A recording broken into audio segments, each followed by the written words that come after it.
All right. You can go ahead and unmute yourself if you have a question. You can type it in. Hey, everybody.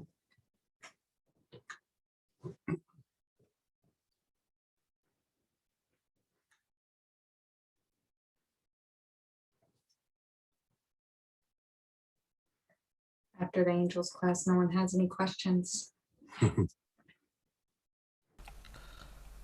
Hey, I do, but I was waiting for somebody else to go first, but I bet you will not. You broke the ice for everyone, Balaji. hi, Greg. Good evening. I guess sorry to, sound like a broken record. I guess last week, during this past weekend, I also spoke about, or last Tuesday, I should say, right? And then this past weekend, I mentioned about my sort of like back pain, flat pain. So recently I got Lovage and I've been taking that. And I've been also doing that protocol around the sinus pattern and the digestive pattern.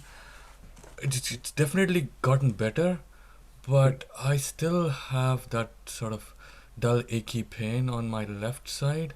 Did you do your kidneys as well? Remember we talked about the kidney? Yeah, basically what I'm doing is I'm following that, so when I do the ajna, right, I said okay ajna, and then I also have my awareness on the kidneys. So that's how I'm doing it.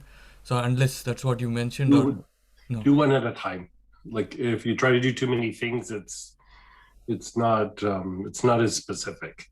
Like just really focus on the kidneys. Oh, in a sense, so just breathing, then that's it, right? Yeah, just breathing and just real specific. Even try to do it tonight and just see how it feels by the end of the session. Okay, so sorry, just for clarification, because the pattern says go through these different like chakras, right? So I just shouldn't be doing that, just directly focus on the kidneys, that's it? No, you can still do those patterns, but remember on the weekend we talked about you spending time just working on the kidneys. Right, okay. What I'm just getting a little confused is because in the pattern you have to like have focus on others. So now if you're saying I have to just have the kidneys, which means I use tarragon and then concentrate on the kidneys and that's it, correct? Right. Oh, So okay. you will do the pattern, Okay, do the sinus pattern, then do the digestive pattern, and then after you're done with that, go to the kidneys and just really do the kidneys. Really. Okay, that's okay. Yeah, Now I really get it. substantial. Okay. Yeah. Sorry, thank you very much. Yeah. Yeah. Thank you. Do it like while we're doing Q&A and just let me know how it goes after you've done it for a little while. Sure. Okay, thank you, Greg. Yeah.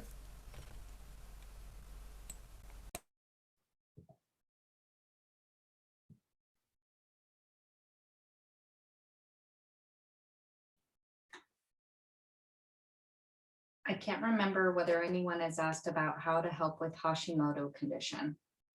Hashimoto? No. If I've answered it, I don't remember. I mean, it's a little bit of a multifaceted approach because you got to treat the autoimmune issue. And so if you remember, we did a couple, how many we do, like 2 or 3 Tuesday nights in a row on autoimmune issues. Yeah. And so I'd get the notes from the autoimmune, and the thing is with autoimmune, it's not just a simple like this oil is good for this. You really have to go through and kind of bring more balance to the system. And so I think we have those posted on YouTube. Not those ones. Okay. I have them in the Plant Prana Q&A group, and I can find them and get them onto the YouTube. Okay, though. so we'll send you the links for treating autoimmune issues. It's a little bit more of a long game than just trying to go after the symptom, but you really have to try to normalize the immune system and some of the autonomic nervous system functions. And so it's a bit complicated in going through and treating. It's not just simply taking an oil or just treating it with one little simple procedure. You really have to go through the immune system and treat it substantially. And so we have a couple study sessions that kind of lay out how to go through and do it. Okay. So yeah, if you want to. And that would be, remind me. that would be for a lot of different kinds of autoimmune issues. So, yeah. Yeah, and just email me, and that goes for anyone, info@plantpronaoils.com. And I'll get you the autoimmune stuff. That's a good place to start.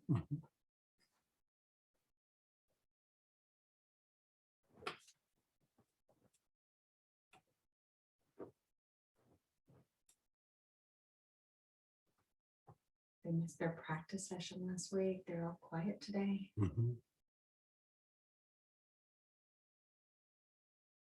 If you have any question, you can just unmute. Yeah, if no questions, we can just jump right into doing a procedure.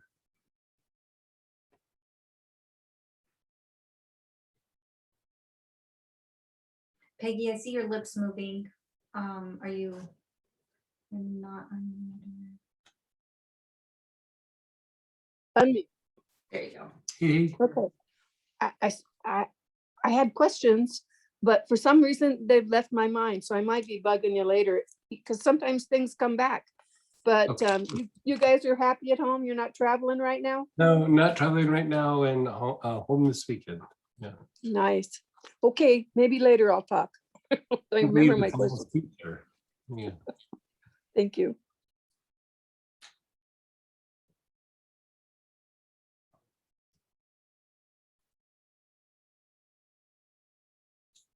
My friend has subclinical thyroid issues. Is there a protocol that can help? You're gonna have to tell me a little bit more about the what the thyroid issues are.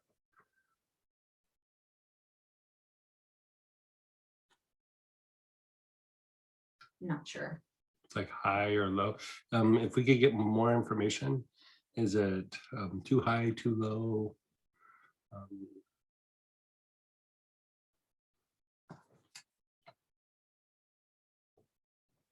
They'll check and let us know Yeah. next week. I mean, one of the things you can always do with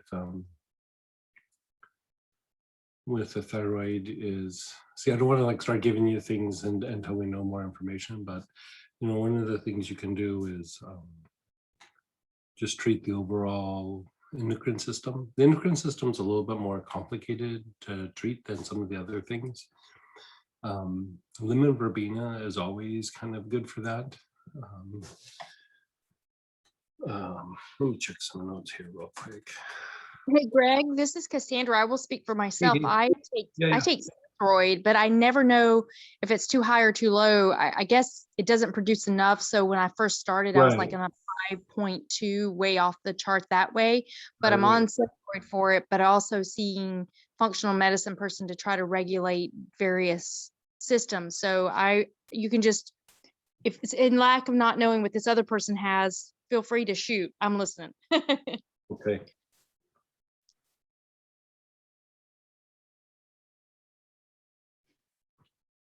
Someone else said, me too. Yeah.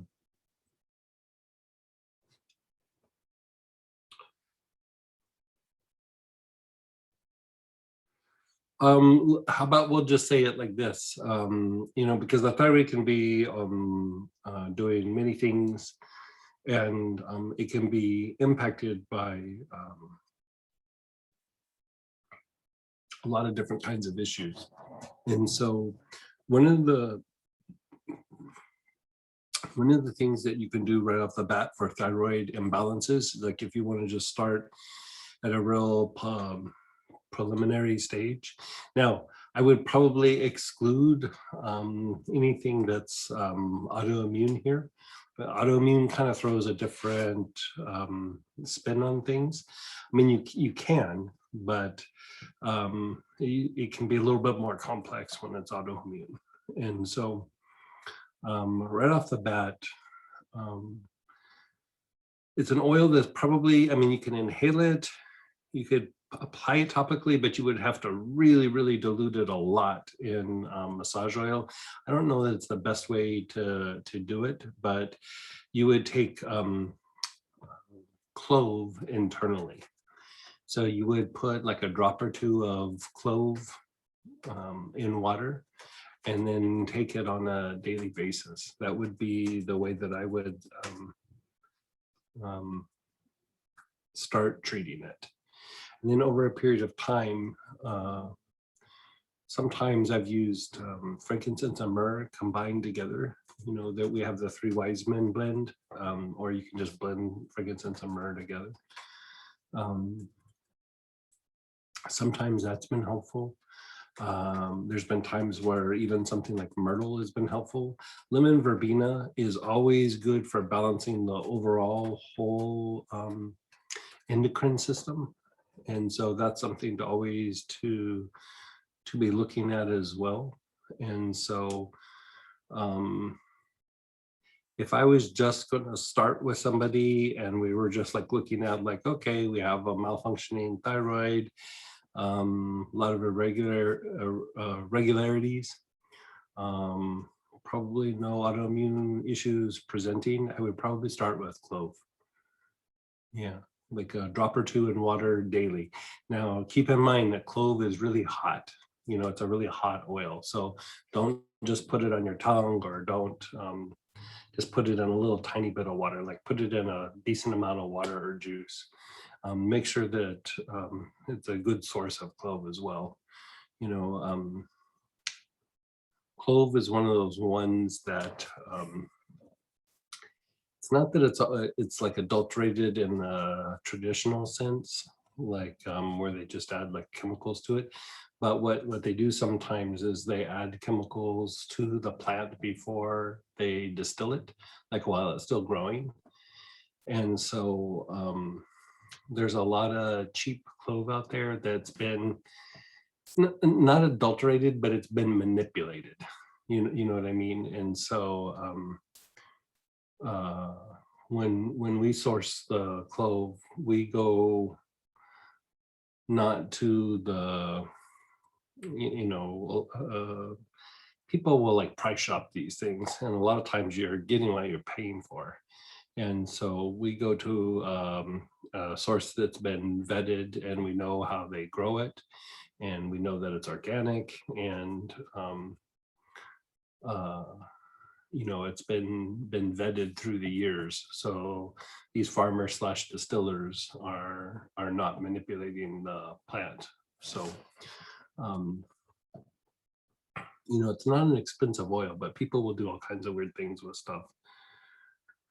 So I would start with the clove bud. Yeah.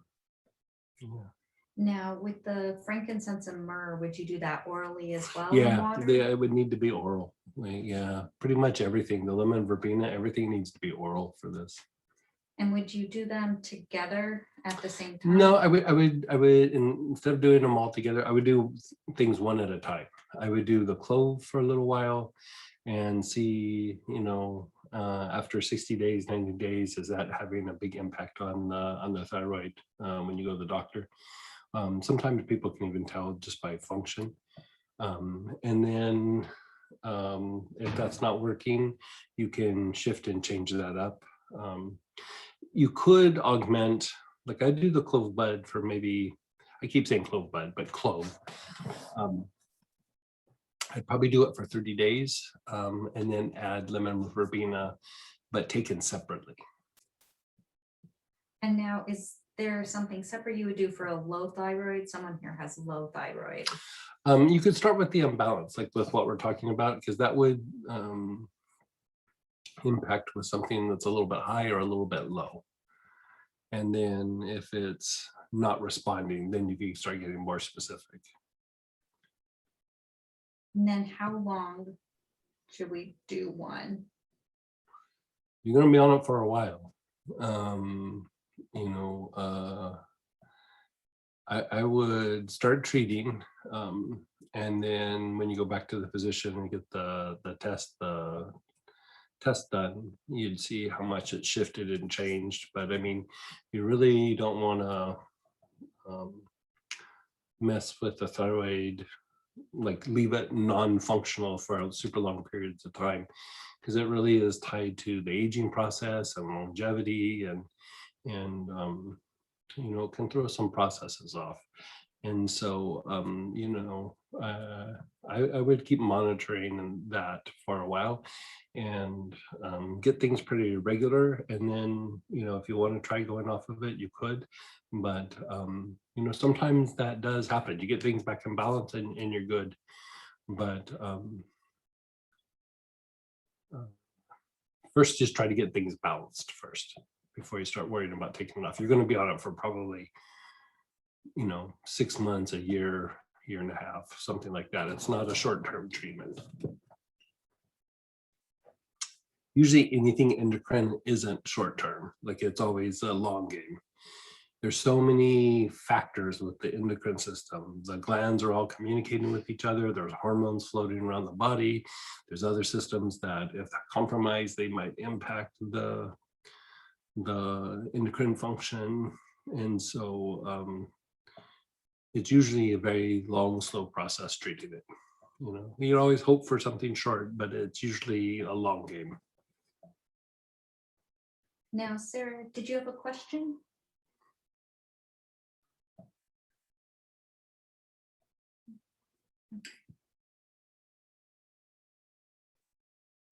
Someone. Is the pineal class a brainwaves class too? Mm-hmm. Yeah, the thing with the wait, which one? The pineal, Yeah. hidden secrets of the Yeah, pineal. the brainwaves are going to be included in a lot of the things we're doing this year that are more of the newer classes. And so basically, we did the awareness and higher consciousness was basically going really, really deep on the forehead chakra and, the holy name of God. Yeah, doing the crown. Is that what I said? You said forehead. Oh, sorry. When we did the crown, we were going really deep with the holy name of God associated with the crown and the angel and the spirit, and then the astrological influence and the spirits associated with that. We cultivated the positive components while diminishing the negative tendencies of that center. And so when you look at it, when you go through and you do the Lord's Prayer by putting your attention on the different energy centers, as you say a phrase of the Lord's Prayer, it's basically the Christian version of awakening Kundalini. It's creative destruction. It's deep healing on a physical, psychological, and spiritual level. You're making space for greater soul contact. Now, if you do the prayer really fast, the impact of the activation of Kundalini is very, very superficial. It's very mild. To make it more potent, you slow things down and you go through the body at a much slower pace with spending more time on each center before you move to the next center. When you do that, the depth of healing and purification and balancing is very deep, right? So doing it for 5 minutes versus doing it for 45 minutes is very, very different. We're basically doing a year-long activation of Kundalini by going through and doing these classes. So when we did the crown, we're starting to bring the energy down into the crown. And then when we do the pineal gland, we're doing the forehead. And then in May, we'll do the ajna. And then after that, we'll do the throat, and then we'll do the heart. And we kind of are working each of the centers, like basically one a month. And we're basically doing a year-long activation of Kundalini, or a year-long Lord's Prayer. So the process, even if you just do one of the classes, it's still incredible. We had several people who had conditions that made a big leap in healing just from the class, from the awareness, higher consciousness class. They had some substantial healing from that class. And I would say there's going to be variations of that each time we do one of the chakra classes. Then the vital center class, this basically has to do with the limbic system, which is your physiology and lower emotions, like how your body generates emotions and like your responses to things going on in the environment. So this helps prepare the body for greater spiritual energies. It helps you to be emotionally, mentally like less reactive. It quiets the mind. It makes the mind clearer, makes the mind sharper. It greatly accelerates the healing process in the body. It's good for prevention and really serious health issues like viral infections. I've used this for the treatment for some people for cancers and things like this. You know, there's other things that I do, but this is a big component of it. And so you're really, by doing the vital centers, you're opening up the amount of energy that flows up and down the spine. Now, the thing that's very interesting about the vital centers class is it's tied to divine love. Like by going through and doing this process, one is able to bring greater levels of stability in their life, greater levels of providence. So it's good for materialization. It's good, like for if you're Christian, it would be good for cultivating the 10 commandments. It's very strengthening to the 10 laws or the 10 commandments. And then, you know, because even those commandments or those laws are based on nature and your physiology reacting with the soul. Right? In other traditions like Buddhist and Hindu traditions, it would be tied to the cultivation of the virtues. And so the chakra classes all have to do with creative destruction or purification and increasing soul contact. The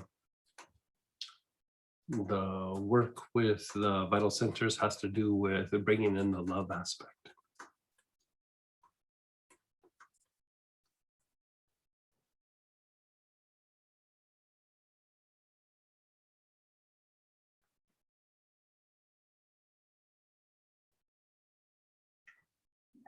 I answered this, but I want to make sure I was correct. Will the A+ kit for the vital centers be used in other brainwave classes?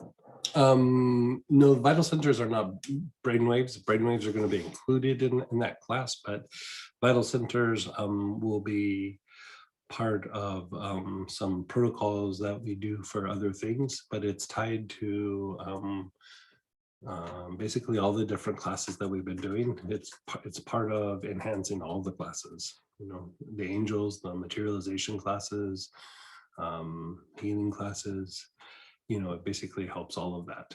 So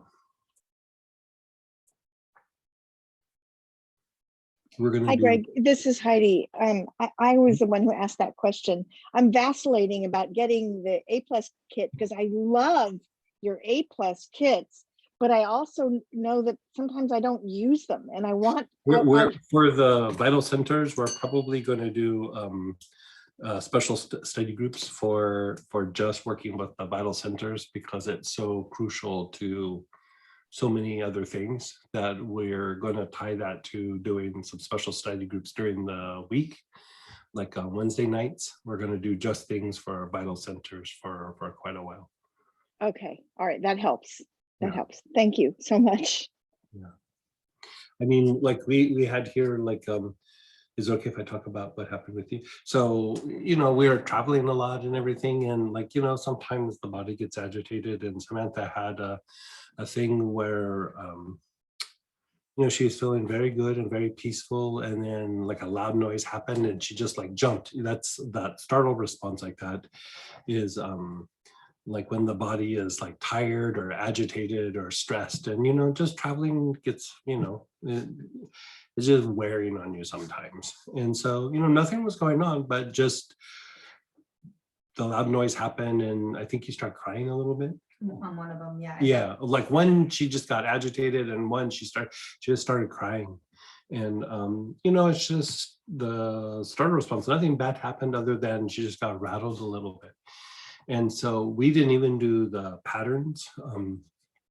I just pulled out the, you know, I've been working with the vital centers for quite a while, so I pulled out mine, and you know, they're no different than the ones that are in the A+ kit. In fact, some of the the ones are a little bit better because mine are the old prototypes. They got better with a little bit of time. And we didn't even do patterns. I just had her go through and inhale the 11 different centers. And I mean, I think we did it over like maybe 30 minutes. Yeah, was it probably like Yeah. 30 minutes? Probably that. And she just calmed right down. Like, our emotions felt good, our mind felt good, our body felt good. And then it was ironic because like about 15 minutes later, like a very similar trigger, you know, super loud noise happened again, and didn't stall her, didn't rattle her. She just looked over at it, and it was like, it was probably even a little bit more severe than the one that really rattled her. And she was just like, oh. And so, I mean, she turned on a dime like that. I mean, that's the power of the vital centers. It really calms down like your neuropsychological anatomy. You know, how the body generates emotions and the instinctive mind. It really calms them down. And so by opening up the spine, more energy can go down and more can go up. And so my experience is I just keep feeling like more centered and more calm in times of difficulty. And even if the body gets a little agitated or the emotions get a little agitated, I'm able to pull out of it really kind of easily because of all the work, where before it might have been a little upsetting. So I think it's a foundation for the materialization class, definitely the work with angels, you know, any sort of meditation, any sort of psychological healing. I mean, I really can't think of a reason why you would exclude it other than just, you know, time. You know, you don't have the time to treat it. And so in the old days, I used to treat it with energy, but it's so time consuming that way. Doing it with the plants, it's just quick and easy. It's really super quick and easy. And I want to, in case it wasn't clear, I was in classes. So, you know, I do the weekend classes and I do them. And I thought I was relaxed. And Yeah, it was after one of the classes. Like, she was like super calm and peaceful. I thought. And then it was like when I jumped like that, I realized my body, even though I do these weekend classes and I get relaxed, I have great experiences, my body has always been in this fight flight mode. Yeah. It just was like this thing. And since we did the 11 vital centers, like I would kind of call it miraculous, honestly. It was such a huge shift for me. Yeah. I mean, there's going to be the brainwaves and the vital centers. And then a little bit later in the year, probably like after summer, there will be another little small thing that I bring out. And those three combinations, I mean, for a lot of situations and a lot of conditions, and for some people, it probably will be game changers for a lot of things, especially with the foundation of all the classes now. It just augments everything that we've been doing and takes it way, way deeper. Where if we would have jumped in with the brainwaves right off the bat, it was going to be too much. Like it causes things to shift so much so quickly that if your body's not already been kind of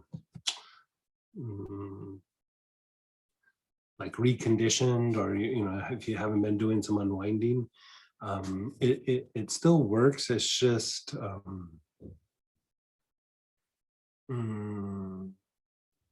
probably not as deep and not as comfortable. Where when you've been doing all the work like we've been doing, the shifts happen and they're pretty comfortable. You know, where before it shifts, but it's unpleasant's not the right word, but it's like, you know how like you have an intense dream and it takes you like a day or two to shake it off sometimes. It's like that, but a little bit stronger when you haven't been preparing. You know. Even now, I ease you guys into it. So even if you haven't been preparing, it's still tempered, but we're getting ready to jump into the deep end here pretty quick.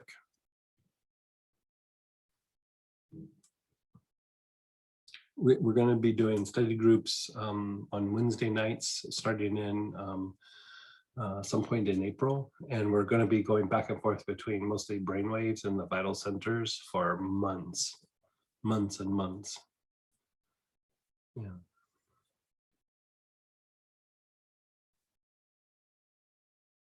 Right. Anybody else have any questions?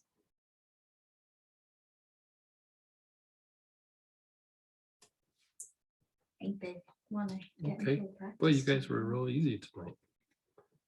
Okay.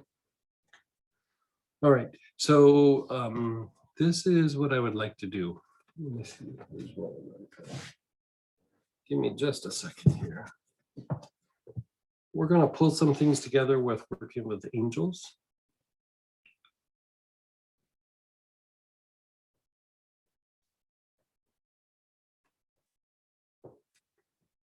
Give me just a sec.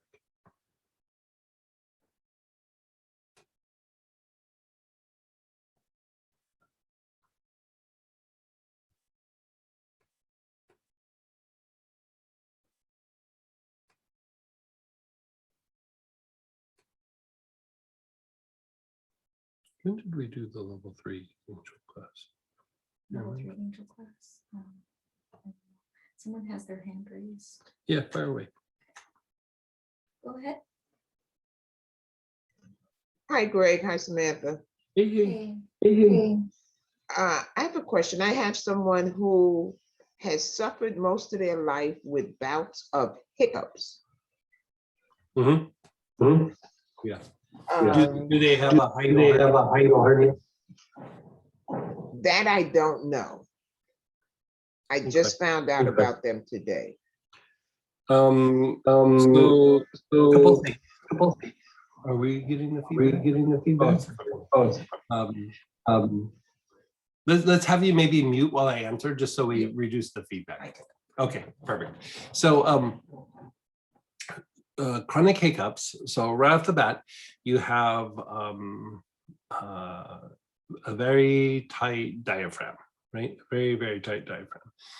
So that could also mean that the neck is pretty wound up as well. So a lot of times with chronic hiccups is you have more shallow breathing, more chest breathing, and you're kind of always wrestling with the diaphragm. So again, oils that are really good at relaxing the diaphragm are hyssop, Ami Visnaga, Sitka, especially of the spruces. Sitka is incredibly good for that. Frankincense can kind of work a bit slower, but it would still work. But you really want to look at the hyssops, hyssop decumbens.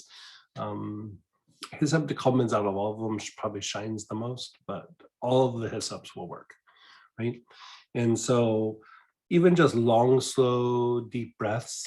You can apply the oil also on the sides of the body and a little bit on the abdomen and the mid back.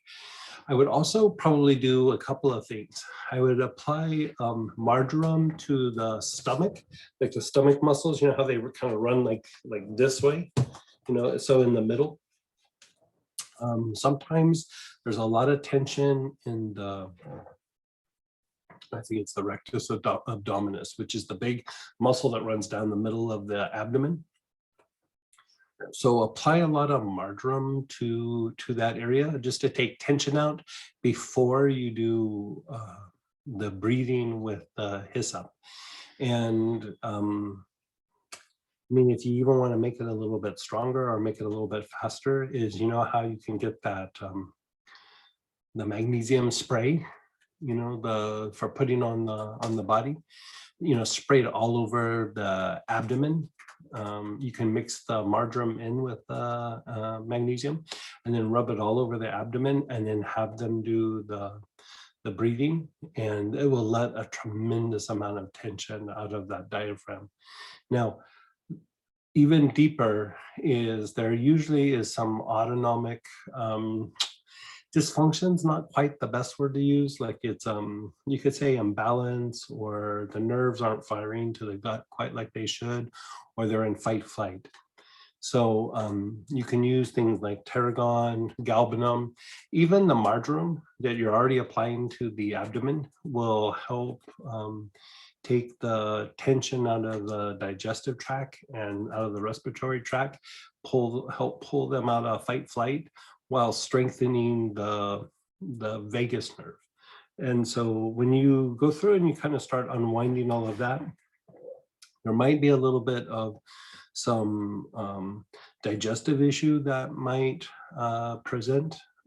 Could be, like heartburn. It could be, stomach or intestine issue, something like that. Then you would just kind of go through and address what kind of presents. But usually,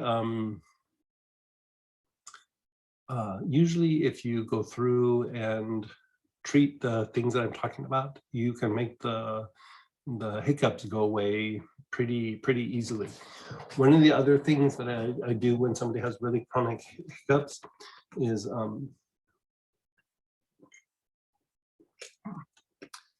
that it's a condition that we really don't talk about it here in the US, but it's what's the name of it? I want to say I'm pretty sure it's aerophagy. Aerophagy.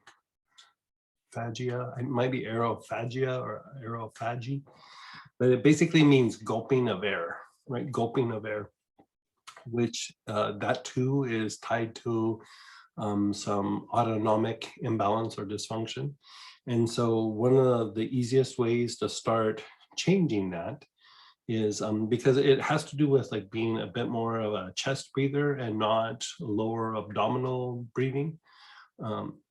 By adding a couple of drops of anise or anise, however you want to say it, into water and drinking it on a daily basis, along with the other things that we're talking about, it can be, that combination can be very, very helpful. The anise will really reduce the gulping of air. A lot of times when they're gulping air, it's either like when they're talking and then instead of breathing through their nose, they'll kind of like breathe through their mouth, or when they're eating, they won't be getting enough air. And instead of kind of breathing through the nasal passage, they'll kind of gulp air and they'll basically like swallow air. And it just magnifies the problem with the tension in the diaphragm in the hiccups. And so, yeah, if you kind of follow that, a lot of times that will knock it out. There's also an herb that you can get online. You go on to Amazon, get it in a capsule form, not a tincture. It's best. I've always found that it was always worked best in a capsule form, and it's lobelia, Lobelia, and it relaxes fascia, but it very much relaxes the diaphragm. And you only need to take like 1 or 2 capsules a day. I mean, it's not even a big dosage of anything. That combination, man, that will probably knock it out.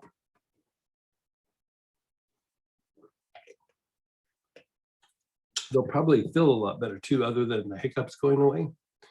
The breathing will make them feel less anxious, it make them get more rest, clearer, make the mind clearer, the emotions calmer, not as easily stressed. And so it should help a lot of things other than just the hiccups. The hiccups are kind of a sign of something. Great, thank you so much. Yeah, you're so welcome. Hey, you're so welcome. Someone asked.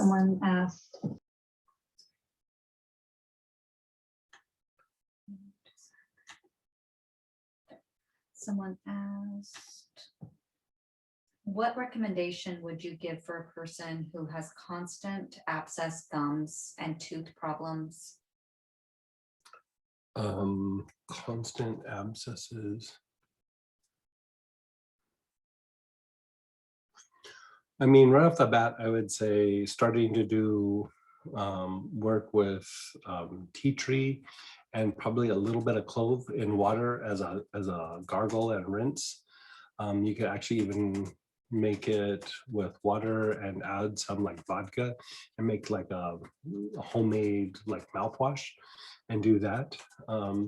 The combination should help prevent, deal with like infection and take out some of the pain. I like to add a little bit of bay laurel to the mix. Bay laurel is really good for the lymph nodes and cleaning up the lymph nodes in the neck and throat. And it is highly, highly, highly antibacterial. I mean, it treats a wide range of bacteria. And so I always like to kind of put bay laurel in things that involve the mouth. Out of the body, energetically, the two dirtiest places of your body etherically are from the knee down, like your lower leg and your feet, and then your mouth. Physically, the dirtiest place on your body is your mouth. I mean, it's a breeding ground. And so by going through and doing those things, very, very helpful. You could add a little myrrh, you could add a little cinnamon, but I find just the tea tree, bay laurel, and clove, real light on the clove, because it's real hot.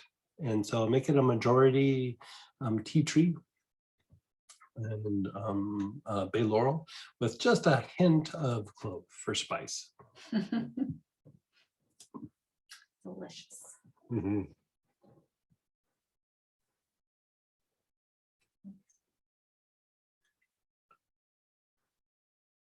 Greg, what is best for addressing acid reflux?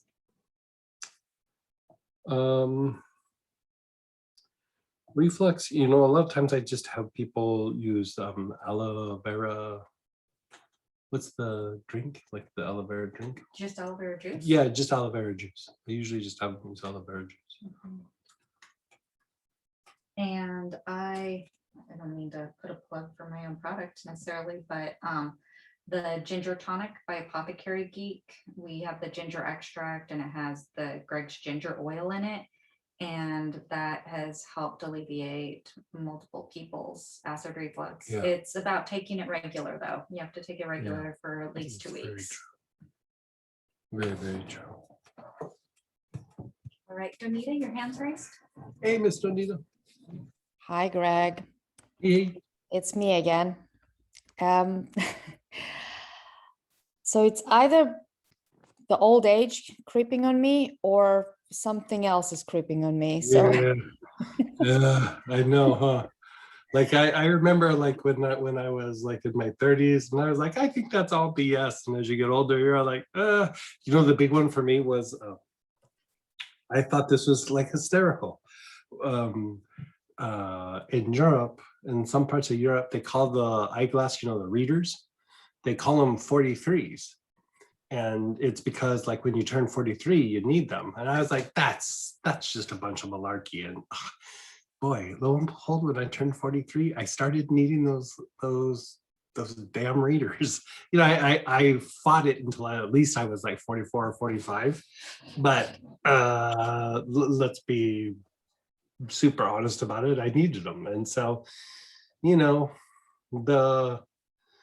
the body needs a little bit more maintenance as we get older. It doesn't mean that it's like anything bad. It's just, wear and tear catches up to us and injuries from our youth. We don't have youth backing us up like we did when we were young. And so sometimes injuries from much earlier in life start to really show up as we, get a little bit older. And so, it's just one of those things.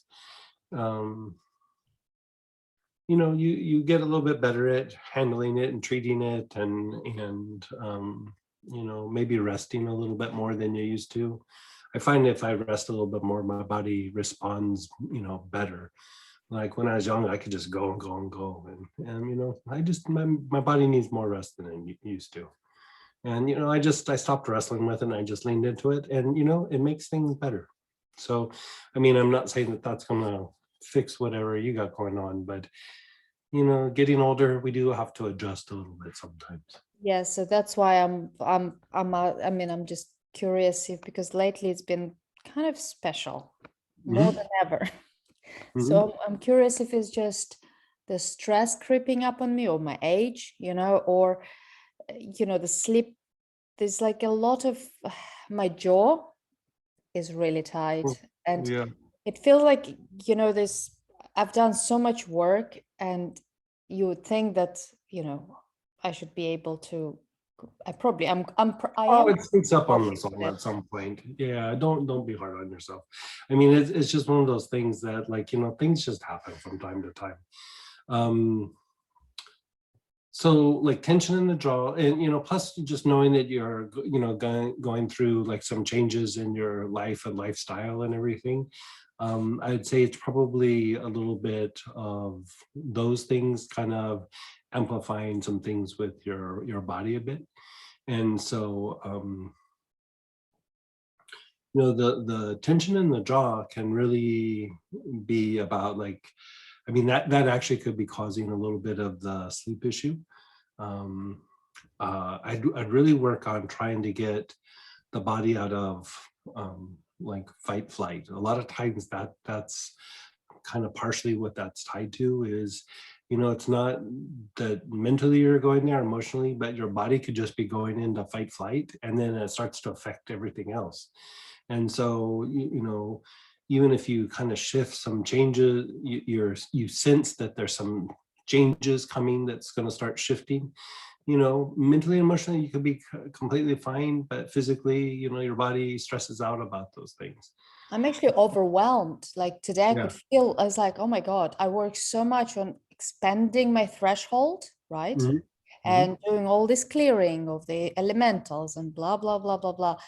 And the last, just recently and today, especially this morning, I was like rough, beyond rough. Mm. And yesterday I was like, oh dear, here we go again. It's another, I would try to spend some time trying to get yourself out of fight flight. So what would you, because I have all the oils, it's just so Yeah, much. I would start with something really super simple. Like I would go back to like using like marjoram, and just start taking some long, slow, deep breaths with marjoram. You could do the respiratory pattern, you could do the digestive pattern. You could also even do like the urinary tract if you wanted to, but definitely the respiratory pattern in the digestive pattern. Like if you do that, the other thing that I would do is, when we do the mugwort on the joints, the arms, the joints of the arms, the joints of the legs, and then your navel and your navel mire, do the marjoram on that as well. Oh, marjoram. Okay. Yeah, like you could dab it on, but still go through and inhale and run it through the limbs, because like you're wanting to shift the body out of sympathetic into parasympathetic, which is fight flight into rest and repair. And it's tied to the partially it's tied to the vagus nerve. And so the vagus nerve is the only cranial nerve that leaves the head, and passes the neck and then goes into the body. So it impacts the cardiovascular system, it impacts the respiratory system, it goes down into the gut. But one of the things that it impacts that we don't think about is immunity and autonomic function go really hand in hand. And so when you're going through and you're working the joints of the arms and the legs and the navel, you're really calming down part of your immune response, and you're, to an even greater degree, calming down the vagus nerve. And so if you calm all of that down and there's still something kind of emotionally that might be bothering you, like, you know, say it's just the situation that's happening right now, you know, not of your making, but it's just the situation you're in. Let's just say it's that or something from the past. It comes up, but it comes up much easier, and it becomes much easier to deal with because you're not having to wrestle the body. And when the autonomic nervous system is super in fight flight, if you're wrestling the body, it's a lot like wrestling an octopus. Like you really can't win. I mean, it's one of those things where you make a little headway and then you bounce back, and then you make a little headway and you bounce back. And so, you know, it's kind of been a little bit unfortunate. I always found through the years in the US, we really don't, in the healthcare system, we don't talk about autonomic function like they do like in Europe and in other places. And you know, it's tied more to functional medicine than to allopathic medicine. And so I understand why it doesn't happen. But as holistic practitioners, I think it's really important for us to like really double down on autonomic function, because I mean, it plays a role in just about everything, you know, pain, you know, all the healing processes of all the different aspects of the body, but your immunity, your digestive tract, your respiratory tract, higher mental faculties, emotional responses, instinctive mental responses. I mean, it plays a role in so many things that helping to calm that down and regulate that down a lot of times resolves anxiety, it resolves back pain, it can resolve headaches, migraines.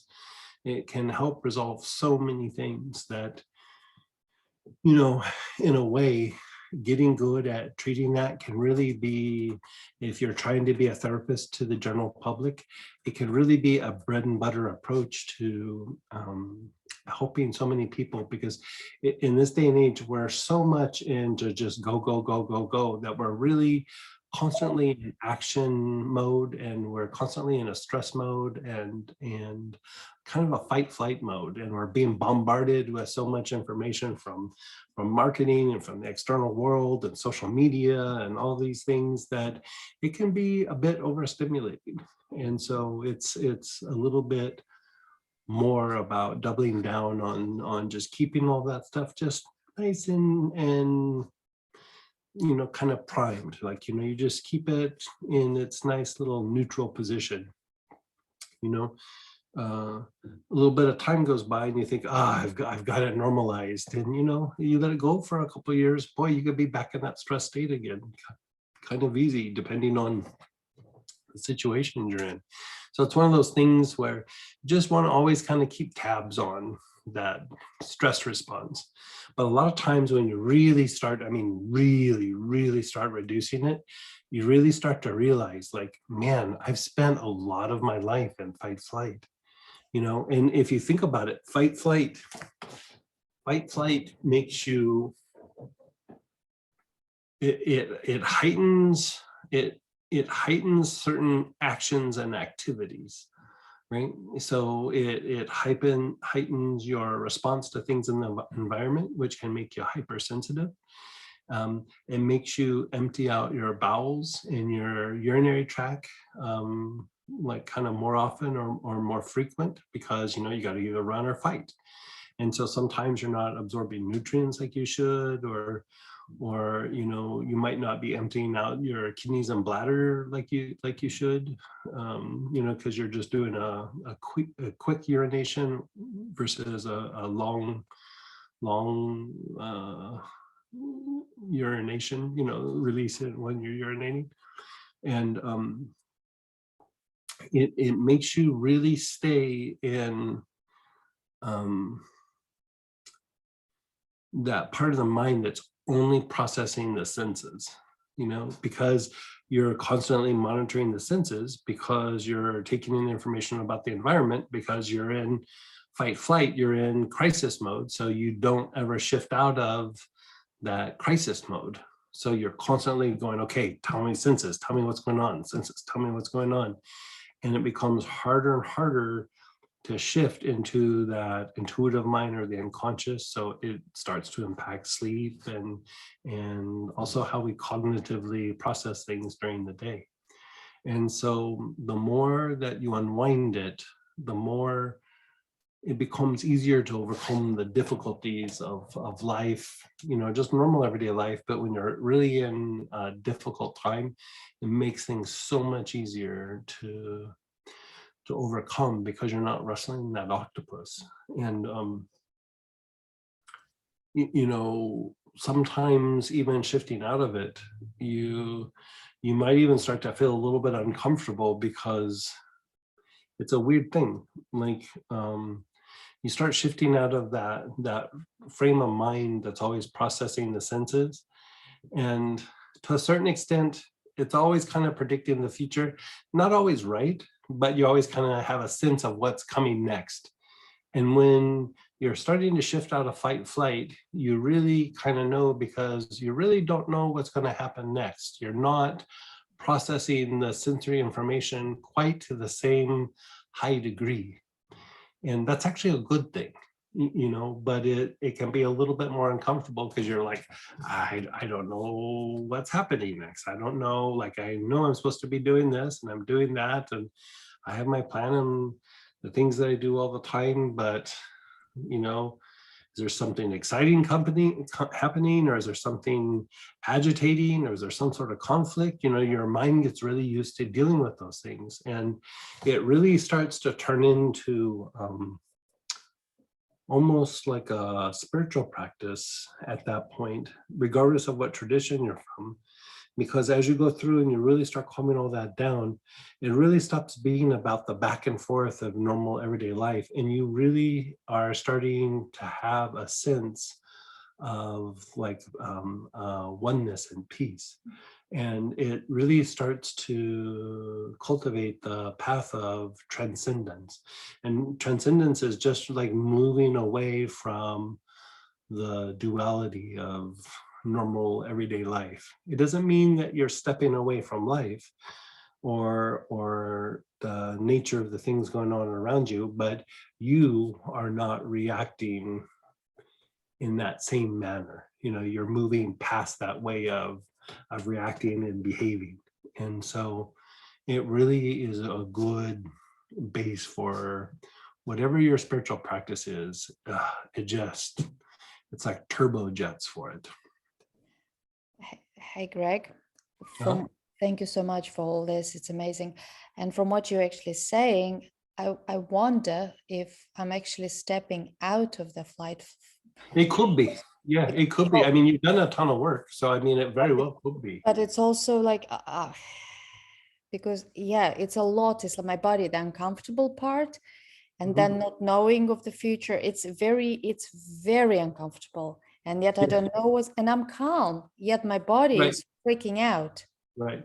Yeah. So just if that's the case, just keep calming the autonomic system and doing some of that work. The vital center stuff should help as well. But even if you didn't do that, just focusing on the autonomic function should keep going deeper and deeper. So, with the marjoram, higher consciousness, anise, tarragon, galbanum. Poplar? She has fancy too. Yeah. I've got Poplar fancy also ones. works.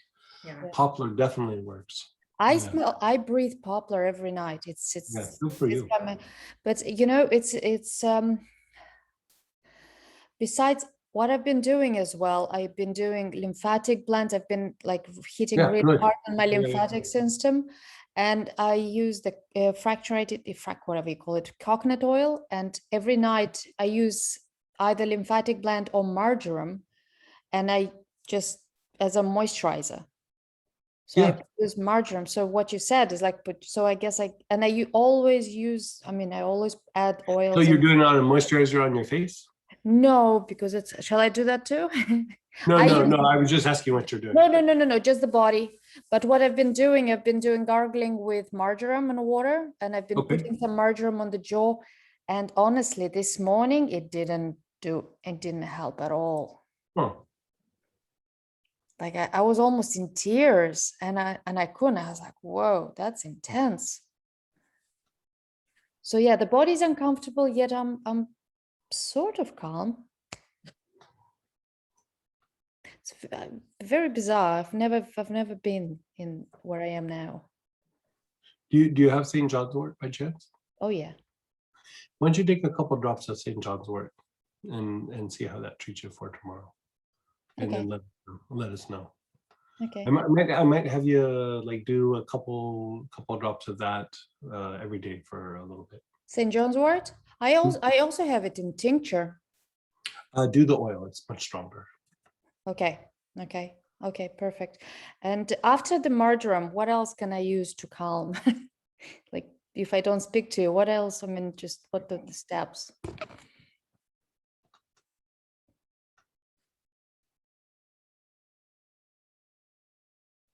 Because this morning I got to the point where it's like I just wanted to kind of close my eyes, shut down, and I didn't want to speak. It just wanted to close into a little black room and just disappear.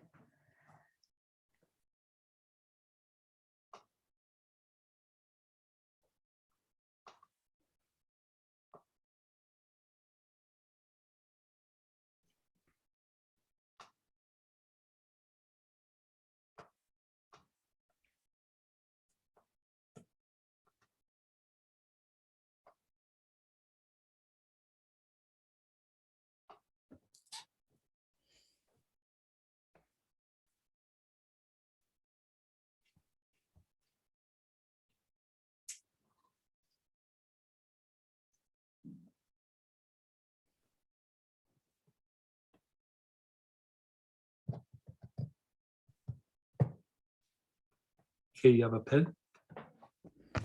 Yes.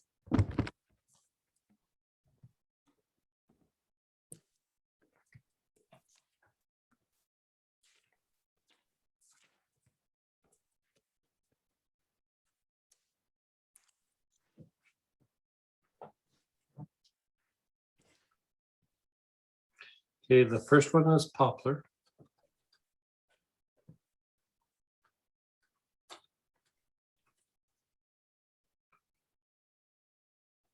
And you said you had fancy. You have acacia?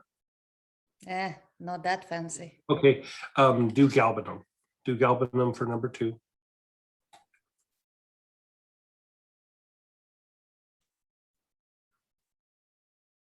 Do you have Melissa?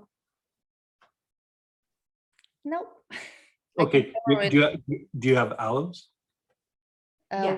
What's that? The wood. Yeah. Yeah, okay, so that's number 3. And then do you have ambret? The what? You can name? No, I don't. Okay, okay, just to be clear, I'm not saying that you need those. I I'm know. just saying I'm like you I have fancy, so 400 oils. I don't have Yeah. this one. A lot of them so are- work with what you have. Like, don't I'm not trying to tell you to. I know. But Okay. So you have lemon verbena? yeah. Okay, so number 4 is lemon verbena. So each one of those, I want you to go through and do about 15 breathing cycles on the blood purification pattern. One, Like two, each three. oil, you take it through like the brain, the lungs, the liver, the gallbladder, the kidneys, the spleen, the navel minor, basic. You know that pattern? Do each one of those oils, about 15 breathing cycles on each one of those organs, and then go through. You can probably fire through it in about like an hour and 15 minutes. Do you want me to do this every day or just once? Or I would like you to do it probably 3 times a week at least. okay. Do it like 2 or 3 times and then get back to us and let us know how you're doing. And St. John's wort internally too. Still St. John's wort, yeah. Okay. Damn, I'd never heard about the verb ambrit. Oh, don't worry about it. Like it's, don't worry about it. Like you had fancy, so I was just swinging for the fences. I You have had fancy. plenty to do with. So you know, don't get things just because I said it. Yeah. No, that's fine. Samantha is laughing because I just got my rose alba. Oh, good for you. Yeah. So Thank you so very much, Greg. You're And welcome. yes, this is uncomfortable. Who knew? Yeah, I should have- If I knew, I would have just stayed in that closet. yeah. But thank you so very much You're for welcome. your time and everything, love, care, everything. Thank you, thank Oh, you. my pleasure, my pleasure. I will email. I don't know. Yeah, within do it 2 or 5 3 times and then let us know how you're doing. Okay, I will. Thank you very much. Perfect. And I just want everyone to know that was specific for Donita. Yeah, that was, I mean, it takes something deeper, but like that was just really for her. If you want to do some version of it, you could do that. But the oils are super specific, and so I mean I can tell you what they are, but the first one would be frankincense vital or vital, however you want to say it, or poplar or rose. Second would be galbanum or bluegrass.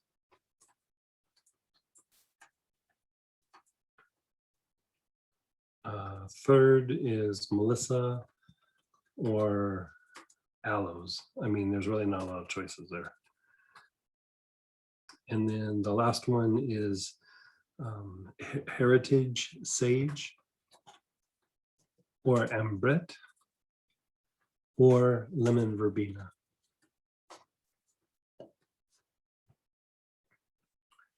And then all those, 1, 2, 3, and 4, you're doing the blood purification 4 times with an oil from 1, an oil from 2, an oil from 3, and an oil from 4.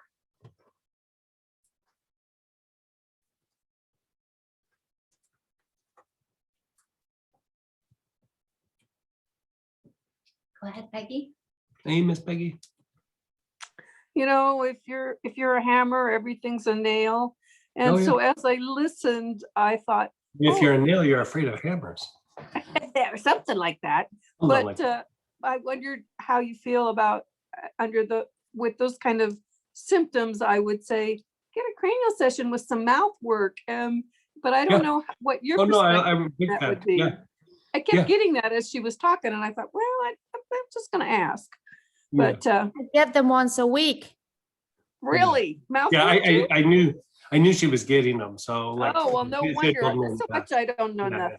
Sorry. I get a lot of, but I'm diving the deep end. That's why everything is coming to the surface. All right.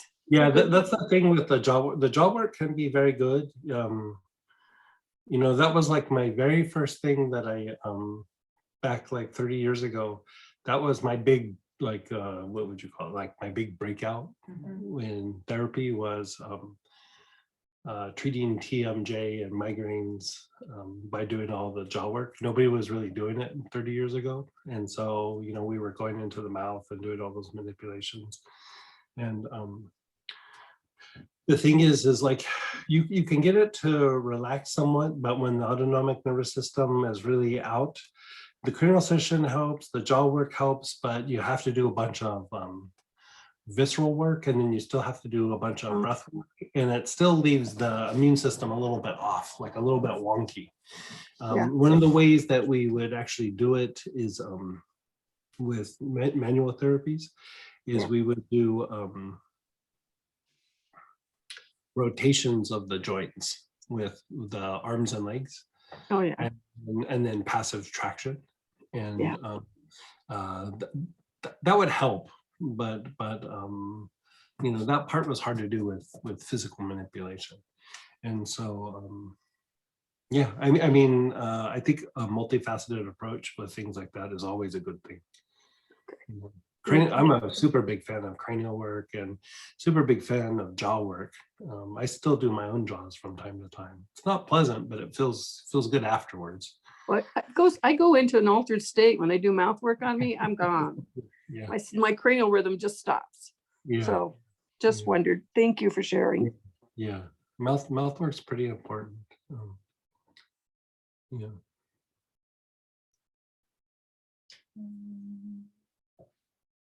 Scroll up. You guys got questions after a minute. I appreciate you. Yeah, fire away. Any suggestions for getting rid of mold? Specifically, in the house, in the basement diffusing. Yeah, actually, I do have a suggestion. Let me look at my notes. I had some notes on this not too long ago.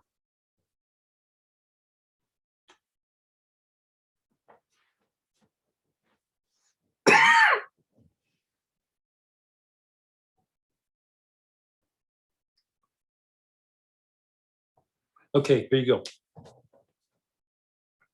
Equal parts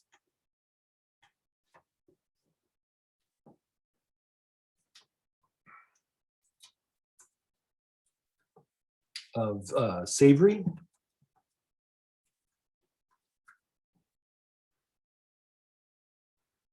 oregano, tea tree, and palmarosa. Like equal amounts of each one. Put that in a diffuser and then diffuse it in the air in the affected room or part of the house.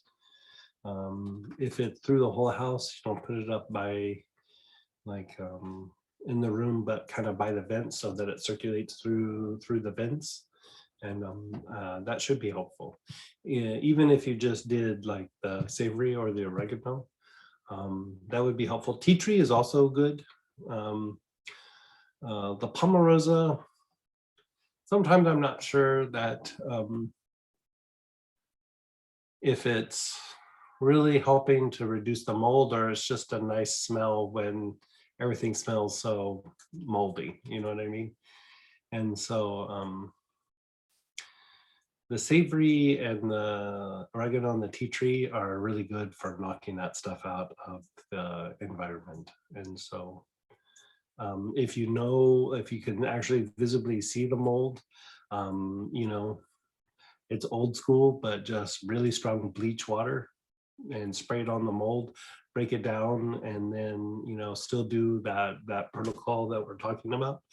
And that should help really reduce it or even make it go away.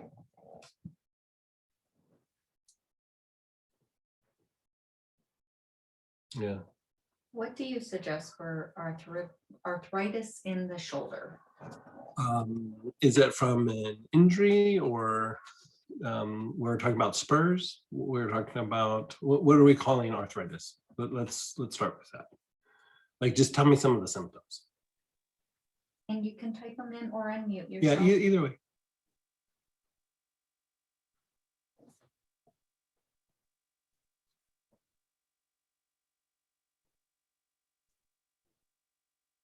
Yeah, I can't hear you, Ginger, but I can see you're unmuted. Can you hear me now? Oh, there you go. Hey, Oh, I Ginger. had a speaker plug that I had to remove. I'm sorry about that. I That's had okay. a little bit of pain in the shoulder, and then I had a car accident on December 20th. Okay, that's what I was looking for. And the car Yeah. accident somehow Yeah. it made the pain really, really severe. I didn't have that So much pain. you So now I have see how you see how I'm like moving my arm? Can you go like this pretty easy? No. Okay, like when you start to go up to the side, it like gets about there and then it stops. It hurts. Yes. Yeah. Okay, so that's actually not arthritis. That's that's an impingement. And so what's happened with a car accident like that is a little piece of cartilage has kind of, let's just say it's like slipped a little bit. And so when you start to move your arm around or you start to move your arm up like this, the shoulder blade kind of has this little piece that kind of comes up and over, and then your arm comes up and it starts to compress that piece of cartilage. And so it causes pain and can cause inflammation in the arm. It will cause this little area, that little thumb web right there, to get real puffy. And it will cause radiating pain like down in the shoulder a little bit, like either down the side or a little bit down the front. It's like kind of like a dull, achy pain. Right. And so the issue that you really are needing to address is you're needing to take tension out of the shoulder cuff, which is, a group of muscles in that shoulder. And so you could use any number of oils. One would be marjoram. You could use basil. You could use petitgrin. My go-to one would be marjoram, by the way, but if you don't have those, you could use petitgrain or basil. You could even use something like vetiver or spikenard, valerian, but topically on the like here, on the shoulder, and then on the back side, a little bit up top here on the back, and then even like kind of like where you can touch your shoulder. Like you're going like this, and you're kind of touching the backside here, like so rub it all in this area, not so much in the armpit, but down the arm a little bit. Do that on a regular basis, like at least once a day, if not twice a day. It's going to take a little bit of time, but the goal is to reduce the tension in the shoulder girdle, so that you can have a greater range of motion with that. You're basically taking pressure off of those bones, pinching that piece of cartilage. And so it's not, it's not a quick fix, but like over a week or 2 weeks or 3 weeks, you should start to notice some decent amount of relief. And let's say after about 4 or 5 weeks, it should be quite substantial. But the pain will go away, range of motion should increase, the achiness should go away, the puffiness down in the thumb web should diminish. Now, here's the thing. Sometimes when you're going through and you're treating this is, you had a car accident, and so sometimes there's a little bit of the trauma locked in the body as you go through and unwind the shoulder. You might like start to make a little progress, and all of a sudden it stops. Is sometimes the trauma of the event might kind of be coming to the surface, so to speak. And so helichrysum would be really good just to inhale going through this process to help release and let go of the trauma. Even if you don't have that, even just the inhaling of the marjoram should be helpful. Just long, slow, deep breaths will reduce some body tension. One of the other ones that works sometimes for the traumatic event and also decreasing some of the body tension is clary sage. Clary sage can be really good about reducing some of the body tension and things. And so I treat that, put the essential oil in either a lotion or a massage oil, and then apply it to those areas. Do it over a period of time for probably every day for like 3 or 4 weeks. But like after a week or two, like, maybe shoot us an email and let us know. If you need to do a little bit for pain management, galbanum, like a couple drops of galbanum in water can help reduce the pain. And if you're needing to reduce inflammation, a couple drops of black cumin in water should be very, very helpful.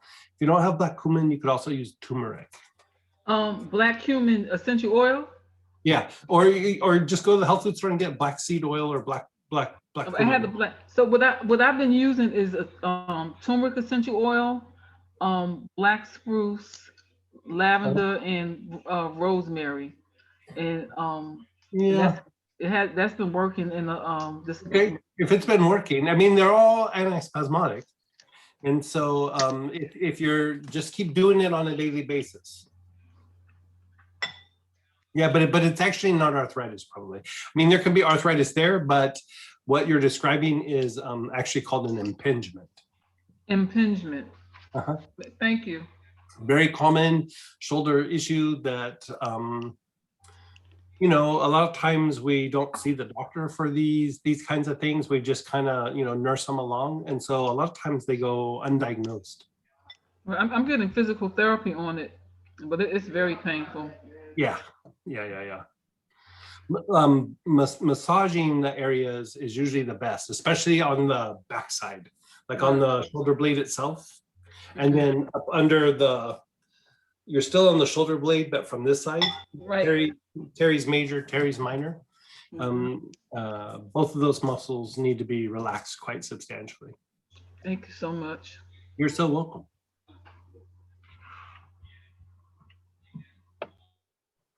Lucinda, did you have a question? Oh, Hey, and Lucinda. Jolene, you're also unmuted. I didn't know if you had a question.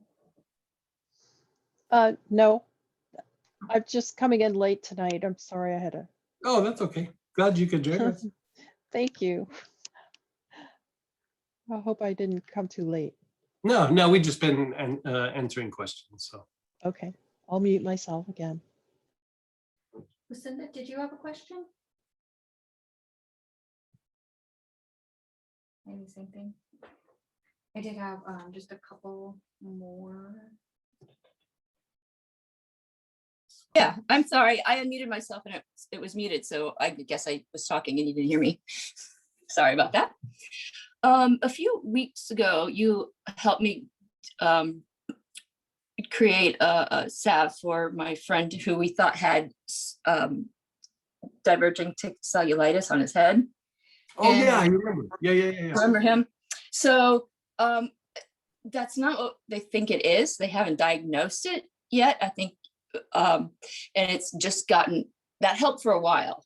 And then it got worse again. And he, I guess he was reluctant to ask me, but I was just wondering if there's anything else that I could do because it's spreading and So tell me the symptoms. Tell me the symptoms. So if they don't think it's that, then we got to kind of figure out what's up. well, And, the problem what- is it's kind of a multitude of things. So he's got 2 different types of cancers, which he can't get treatment for because he's taking prednisone for this. It's like an oozing, bleeding, wound on his head, and it just keeps growing, like an infection in his head. And Yeah, he's he on was- prednisone. Do we know like how many a day? no, they're trying to wean him off of it. I can Yeah. ask him. Some of But- them might because of the prednisone.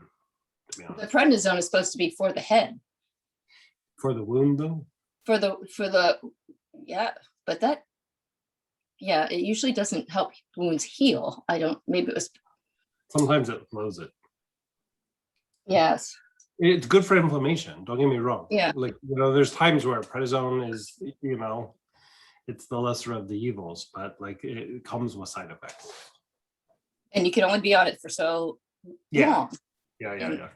And on top of that, he has like stage 4 liver disease, but he's not a drinker.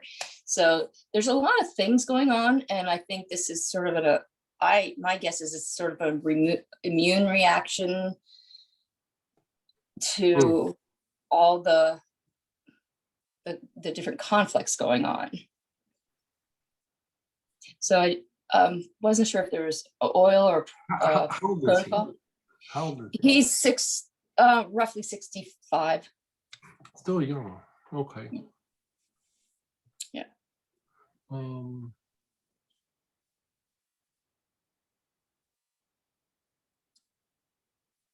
How's his digestion? Well, nothing's good right now. Okay. And he just had his thyroid removed last week. And he's starting to really get depressed because Yeah. it's been something he's battling. So if you had any suggestions or anything I can do to help, I've been doing chronic healing on him, distant.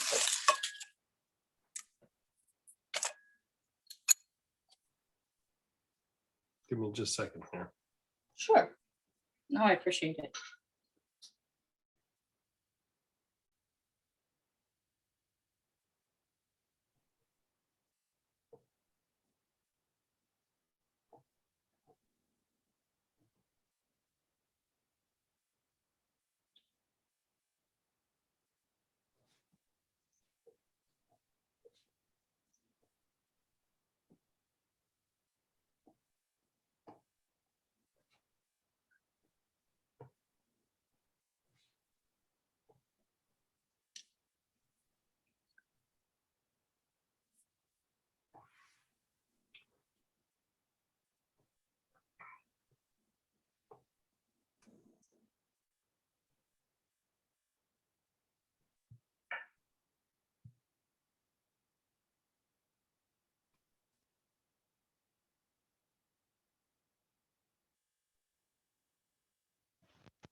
Ms. Lucinda, can you hear me? Yes, yes. I sent you a text, Oh, okay, let me look. a message. Can you read it? Ah. I don't know who Miss Frank is, but that's an interesting. Oh, I could do a protocol for that, huh? Thank you. Ginger, thank you. Yeah, so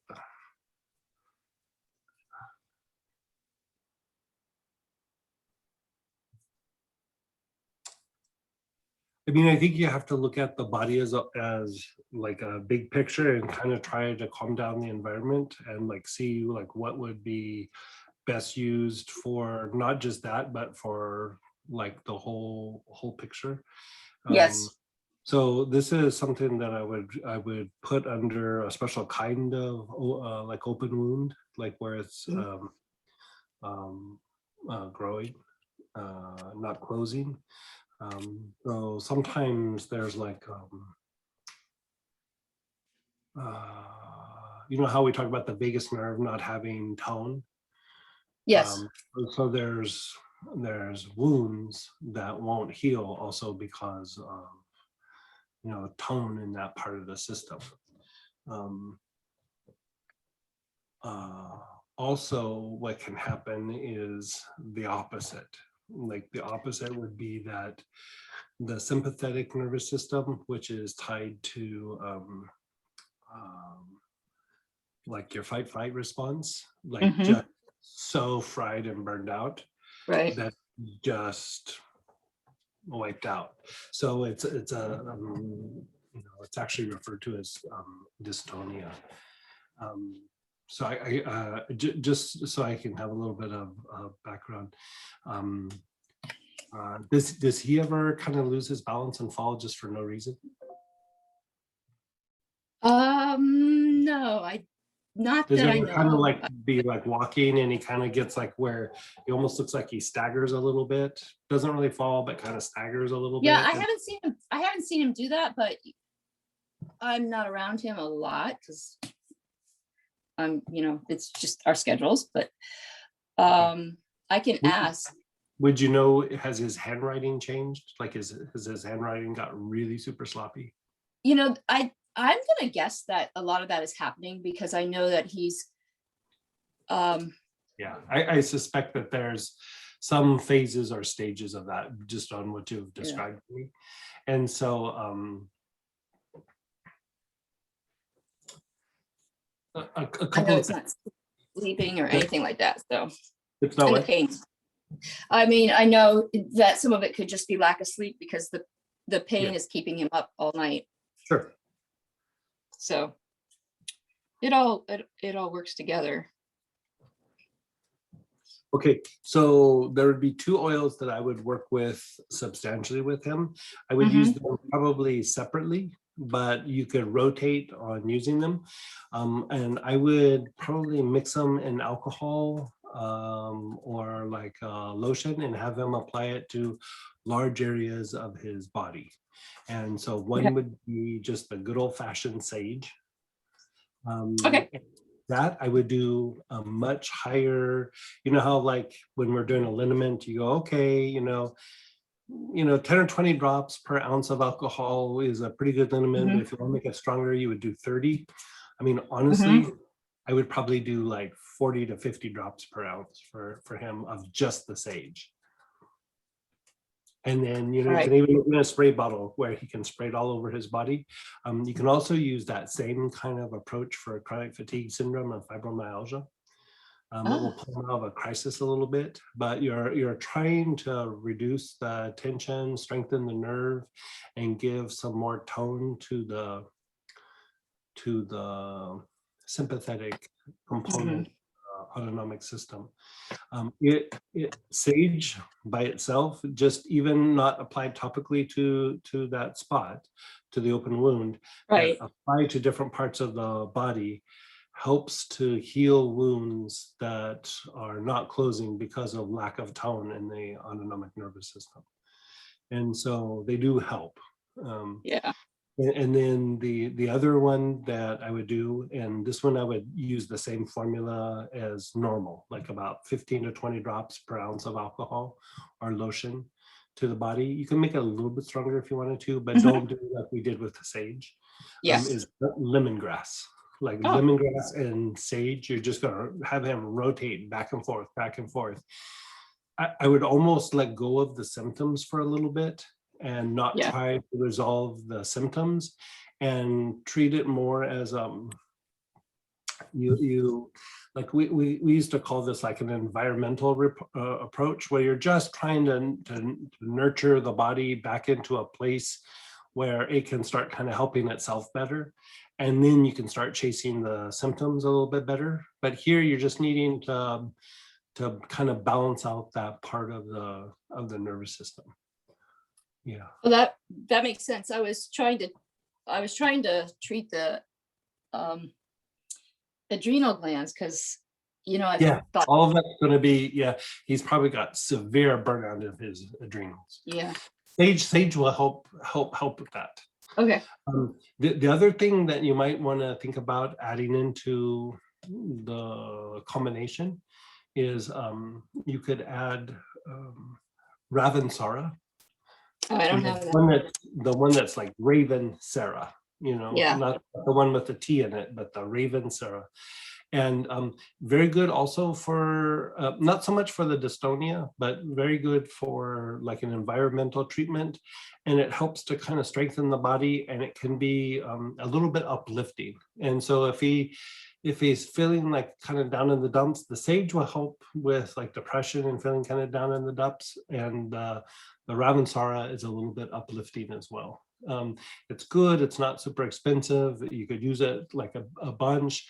The Ravensara, you could even give him, 2-3 drops in water and then have him drink it, and it will almost instantly kind of give him a pick me up, but not like caffeine, because we need to be able to give him a pick me up without it being like stimulation to like the adrenals and things. And so it's just kind of strengthening to the body. I would use those 3 for a few weeks and see how he does. But I think that would probably make him feel substantially, like a little bit better. I say substantially, but let's just say it makes him feel a little bit more comfortable, but it will probably help those wounds heal. Great. Yeah. It makes sense. It's hard to say because he's got so many things going on. And he's got, medications, and there's been times where I've treated people where by the time they came and saw me, they had an open wound for 4 or 5 years, and doctors were sewing them up and just weren't closing. And so it really starts to become this issue about the tone in the nervous system, and you almost have to let go of that there's a wound there, and you need to just focus on the tone of the nervous system. You just need to keep strengthening the nervous system so the body can help, heal itself. Yes. Yeah, this has been going on for years. Yeah. The head's everything, but that makes total sense. Yeah. Thank you. Yeah. I mean, ginger, like I heard you guys talking about ginger. I mean, ginger can help. It can make them feel comfortable, but definitely the sage and the lemongrass, like just really rotate them back and forth. Yeah. I've pulled several people out of a fibromyalgia, chronic fatigue, like crisis with just a few applications of the sage all over their body. Oh, and you put that in a lotion or gel or maybe. Yeah, I usually do alcohol spray. because it's just easy. It dries up. People a lot of times won't always do a lotion because they don't want to feel greasy, but alcohol, it just dries up and they're done. And so whatever he'll do, honestly. Yes. Well, the wonderful thing about this strategy is that he's reluctant to do anything because they gave him medication to put on the wound, so he doesn't want to do anything that like contradicts what the doctors have given him. So right, he wants that wound. Yeah, I get it. Yeah. I mean, that's a scary, I mean, I think about it, like I used to think about like when people would be in these situations, like, God, if I had a wound on my head that wasn't closing, that would be freaking me out, you know? Oh. And so, you got to kind of work sometimes within the parameters of what they'll do. And so that's why, like, if he'll do lotion, do lotion. If he'll do alcohol, you know, a liniment, then do a liniment, you know? I'll make him a few different things so Yeah. he can mix it up. Yeah. Someone Thank asked you. a zinc supplement might be helpful. Zinc. I mean, it might help with the wound a little bit, but it's the wound is more because of lack of tone. So it's a different kind of wound. It's tied to dystonia. They call it like a tonic. What do they call it? Like a tonic wound or something. There's some funky name for it, but it just basically means when the nervous system doesn't have tone. Any thoughts on macular degeneration? Macular sorry. degeneration. Yeah, not with oils. I'd have to go back and look at my herbal notes. Like oils, not hard to treat the eyes with essential oils. There is, God, what was the thing that's good for toning the eyes?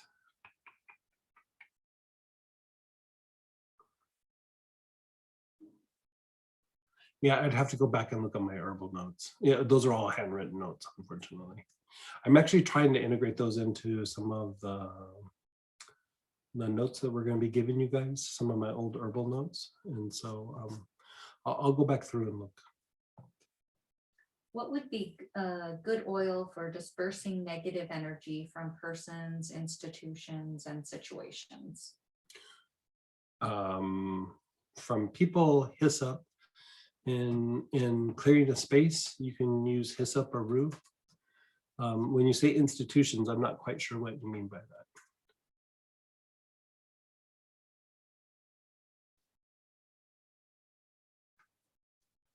And you can type in or unmute, just organizations.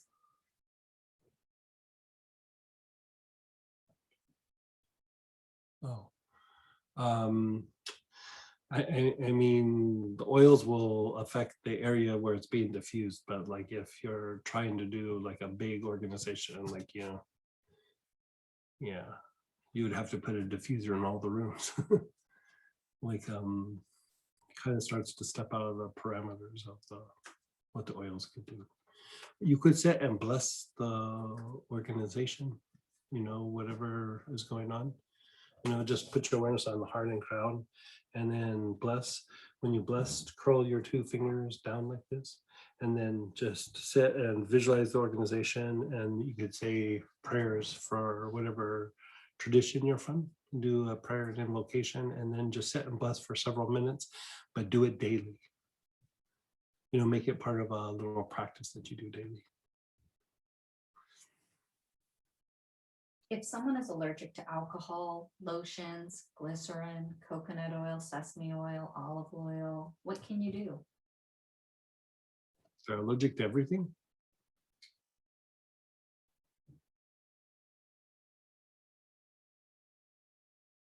Yes.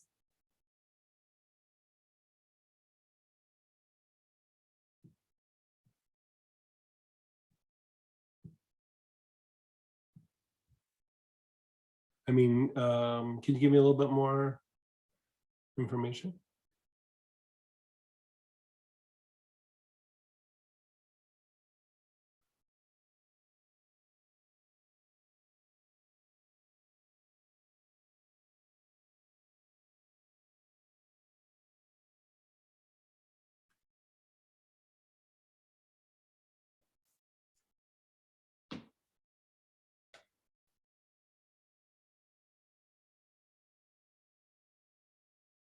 So they're saying that those things cause burns, itches. The person is hypersensitive.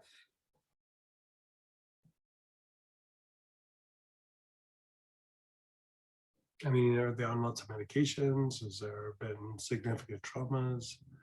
Like that starts to be something's going on. Like for there to be that level of sensitivity.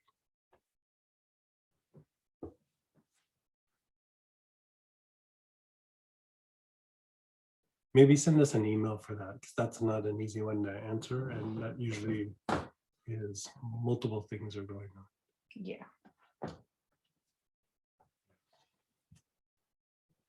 So if it's okay, let's, I love the questions and everything, but I always want to do a little bit of a protocol. And so if it's okay, let's do a little bit of a protocol tonight. And I thought we'd do a little bit of a fun one. We'd do one with an angel.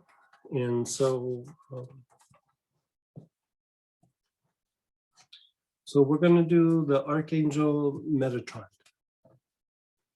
And as far as oils go, if you have the blend, you could use the blend, but if not, frankincense or myrrh would work really good. Neroli would work good. Angelica, if you have it as well. But I would figure some of you probably have, or a lot of you have frankincense. What was after Neroli, just in case? Angelica. Angelica.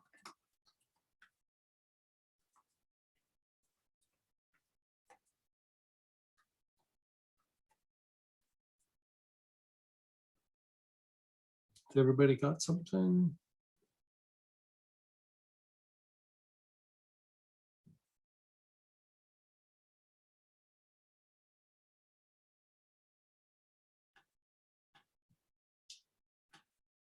No one typed in, they didn't, so.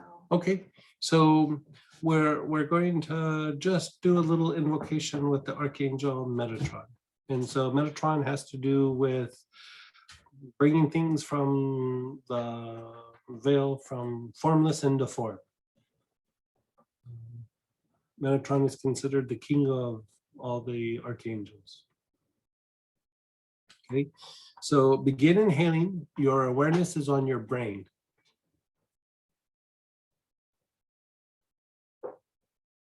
You're taking long, slow, deep breaths. Your awareness is on your brain.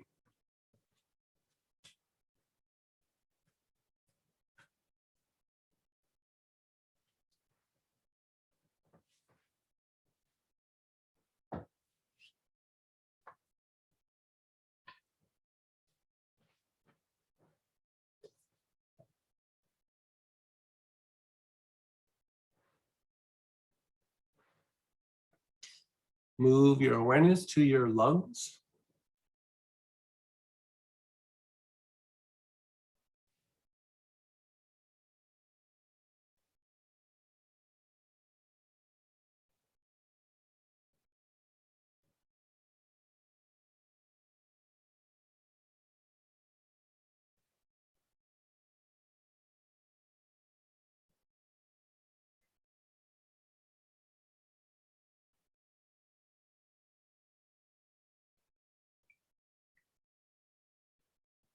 Keep inhaling with your awareness on the lungs.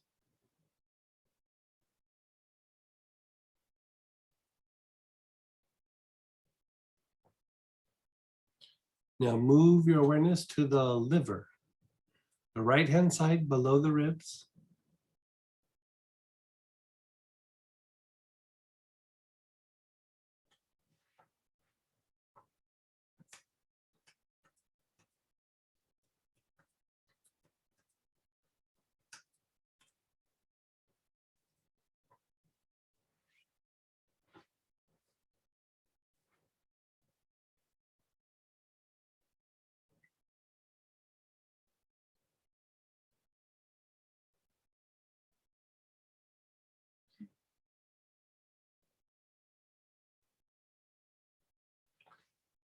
Keep inhaling with your awareness on the liver.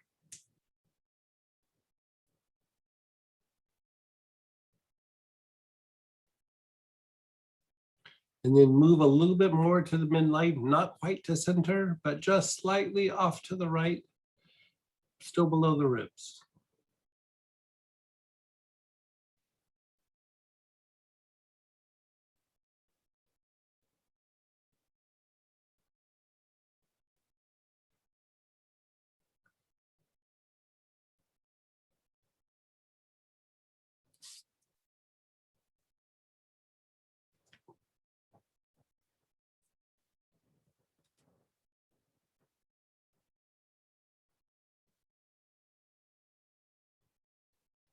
down to the kidneys.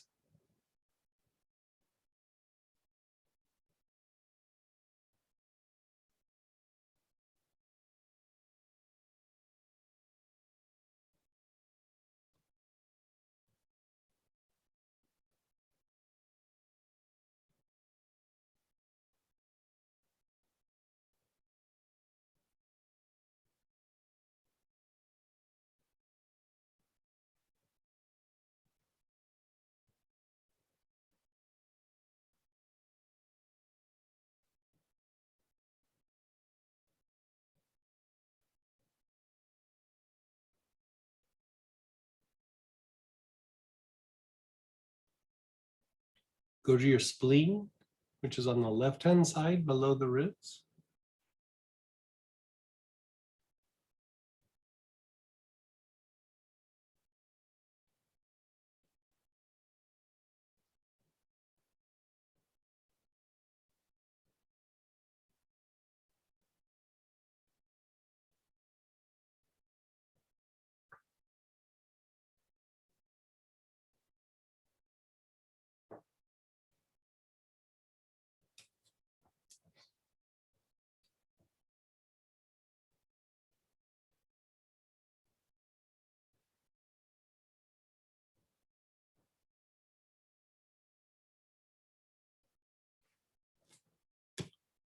Down to the navel.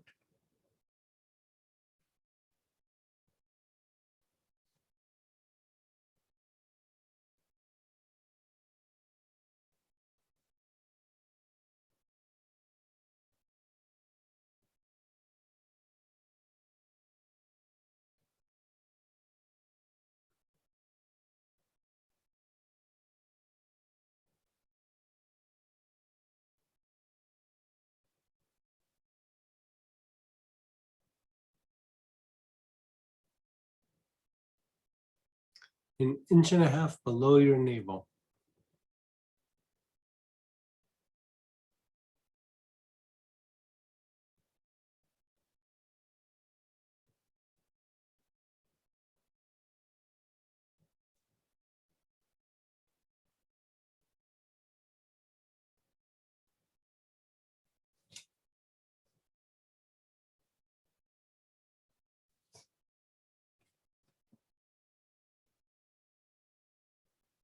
Then the bottom of your tailbone.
Just be still, be aware.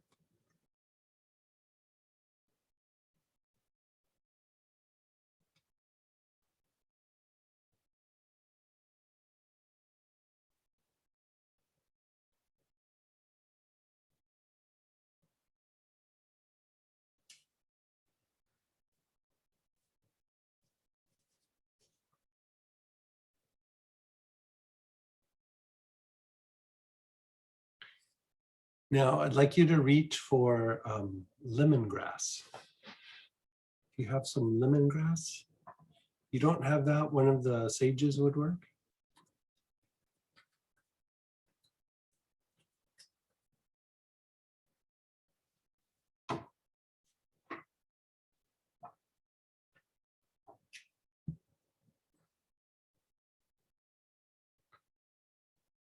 If, yeah, lemongrass or sage. Yeah, and I think we're good. Okay, so begin inhaling. So that first piece that we just did was out of the Angel 1 class. Now we're doing the same angel, but out of the Angel 2 class.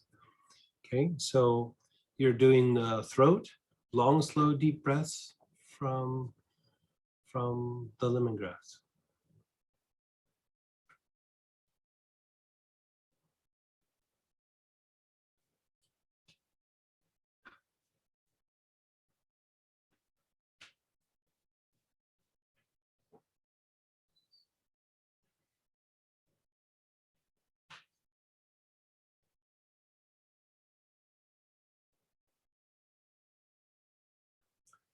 Drop down to the bottom of the throat minor.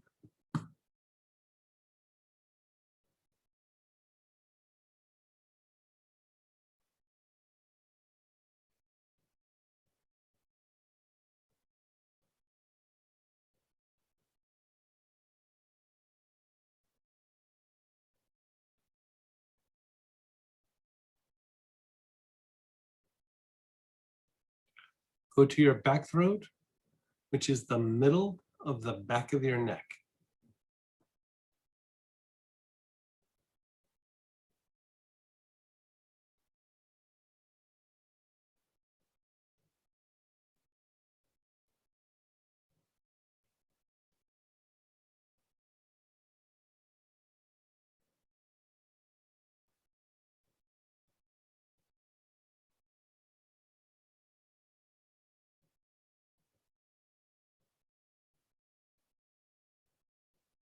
Go to your jaws, where they hinge in front of the ear canals.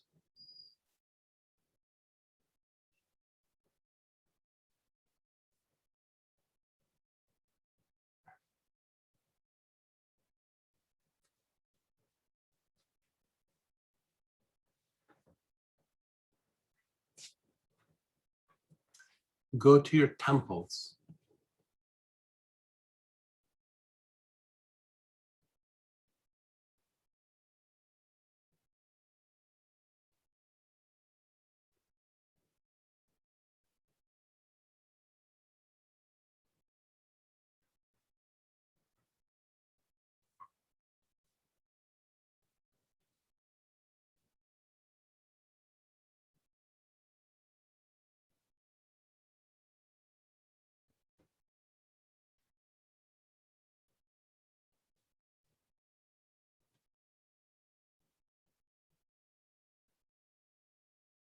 Go to your back head, which is opposite your eyebrows, but on the back side.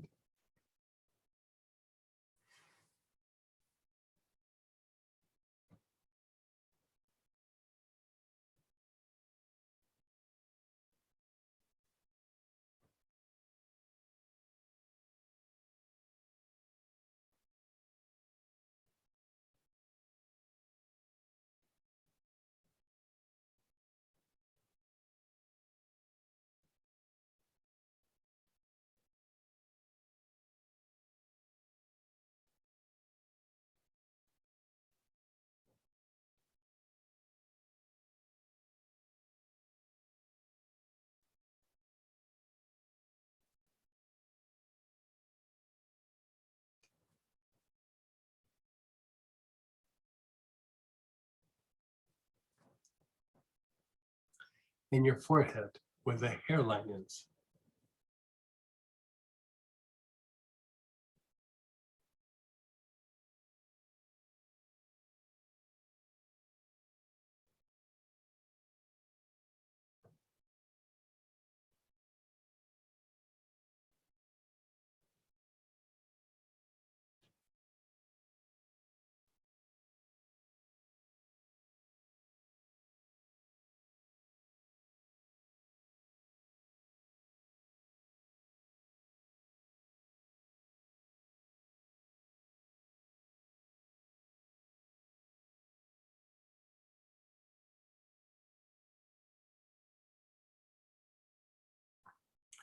Just be still, be aware.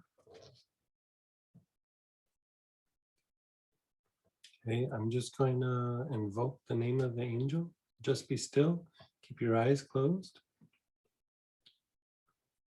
I'm just going to do it by saying the name in tones or syllables. Me, o, tro.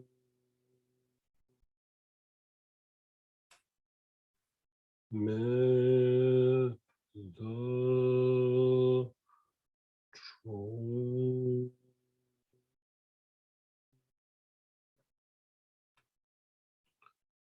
Me, o, tro.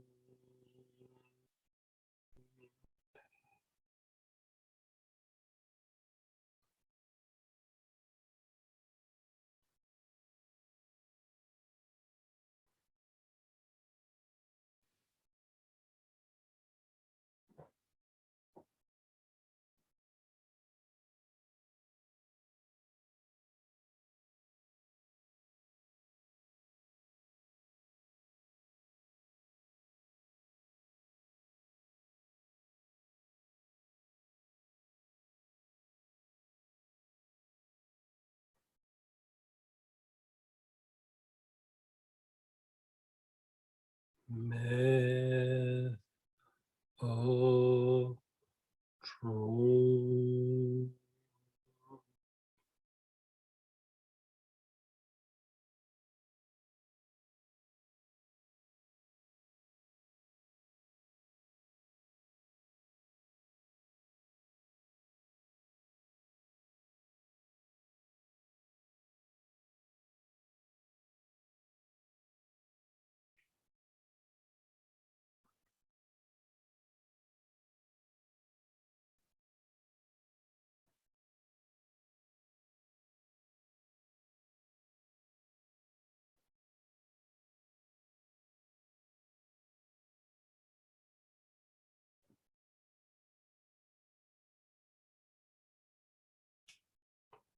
Okay, you guys, how do you feel? A little bit peaceful, yeah.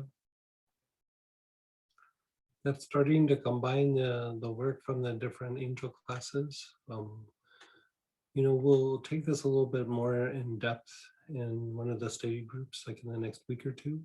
But this was just a little taste, you know, with just a little bit of time that we had. Hopefully you feel a little bit of peace and stillness and don't feel quite as much of the stress of the day. So anyway, sorry I had to cut it short, but I got to jump into another meeting. And so love you guys. Thanks for joining us tonight. And hope some of you get to tune in and see Imaho, one of my teachers, this weekend on Saturday. And if not, I'll see you on Tuesday. Thank you, Greg. This is You bet. Susan. Hey, Susan, thanks for a wonderful weekend this last weekend. We missed you in this house. Me and Mom's room, we missed you. I recognize the dragon. Thank you, Greg. It's my pleasure. All right, we gotta sign off. Bye, guys. Bye, guys. Thank you, Greg and Sam. Bye. Thank you. Bye. Thank you. Bye, bye, bye, bye.